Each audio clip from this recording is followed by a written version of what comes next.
Finally আমি আবারও চলে গিয়েছিলাম সুগার হিলস আপুর সাথে দেখা করতে। আর সেখানে গিয়ে আমি আমার বয়ফ্রেন্ড পেয়ে গেছি, যে কিনা আমাকে নিয়ে কত সুন্দর কাপল ডান্স করছিল আর সবার সামনে হাঁটু গেড়ে প্রপোজও করছে। অনেক বেশি খুশি হয়ে গেছিলাম। এরপর আমি চলে গিয়েছিলাম সুগার হিলস আপুর কাছে। আর আপুকে দেখে আমার কি যে ভালো লাগছিল, কারণ হচ্ছে গিয়ে এর আগের বার গিয়ে আপুকে পাই নাই।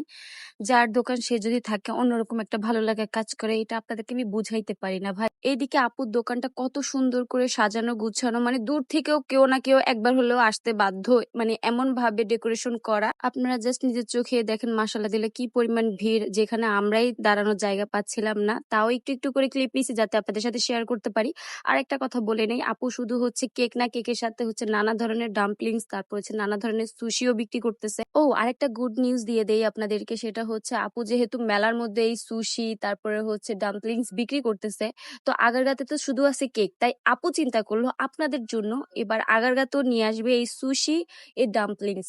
অনেক তো কথা বলে ফেলছি, চলেন এবার একটু ফুডগুলো রিভিউ করা যাক। বিশ্বাস করেন গাইস, আমি ভাবছি যে হ্যাঁ মজা হবে, মজার জিনিস মজা হবে, বাট আমি যতটা না আশা করছি তার চাইতে বেশি পাইছি। আমাকে যদি কেউ বলে আপনি এই ডাম্পলিংসে কত দিবেন রেটিং, আমি বলবো 10-এর মধ্যে 100। মানে এত মজা ছিল। আমি অনেক জায়গায় খাই, আমি জানি আমার কাছে সহজে সব খাবার মজা লাগে না। টোটালি আমি যখন এক বাইট নিয়েছি আমার চোখগুলো বড় বড় হয়ে গেছে, মানে এত মজা ছিল। এইদিকে আমি আমার ফ্রেন্ডকে বললাম যে তুই খা, আমার ফ্রেন্ড তো পুরো একটা মুখে ঢুকায় দিছে, মানে হচ্ছে ওর কাছে এত বেশি মজা লাগছে। তো এইদিকে আমাদের সুশিও চলে আসছে। এইদিকে এখন আমি সুশির রিভিউ দিব। আমি হচ্ছে গিয়ে সুশিটা হচ্ছে সুন্দর করে ধরে মুখে নিয়ে নিলাম, তারপর ভালো করে খাচ্ছি যাতে আমি যেটা রিয়েল রিভিউ সেটাই দিতে পারি।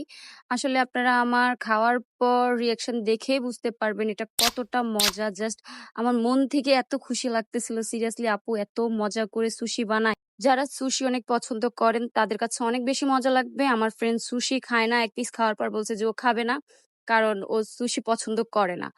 বাট যারা পছন্দ করেন তারা বলবেন 100-তে 100, অনেক বেশি মজা। এখানে আসলে ফেক রিভিউ দেওয়ার কিছু নাই, মজাকে মজা বলবো, এটাই স্বাভাবিক। এটা কখনো কেউ আমার মুখ থেকে আটকাইতে পারবে না। তিরামিসু নিয়ে যদি বলি, আগারগার মধ্যে অরিজিনাল তিরামিসু বিক্রি করে সুগার হুইলস আপু। আর আমার ফ্রেন্ডের অনেক বেশি পছন্দ, তাদের কেক থেকে শুরু করে তিরামিসু সবকিছুই। আর যারা খেয়েছেন তারা তো জানেনই, এক্সট্রা ভাবে রিভিউ দেওয়ার কিছু নাই। যেটা ভালো সেটা আপনারাও জানেন, আমিও জানি। ট্রাস্ট মি গাইস, আমি সবসময় ক্যামেরার পিছনে আপুকে একটা কথাই বলতাম যে আপু আপনি একটা রেস্টুরেন্ট খোলেন, আপনি অনেক মজা করে কেক বানাইতে পারেন। দেন কালকে যখন সুশি খাইলাম, তারপরে ডাম্পলিংস খাওয়ার পর আমি আপুকে বলি আপু প্লিজ কেন বসে আছেন, আপনার দরকার একটা রেস্টুরেন্ট। হাতের খাবার এত মজা। আর প্রত্যেকটা মেলার মধ্যে আপুর স্টল চাই, মানে আপুকে এটা বলে আসছি।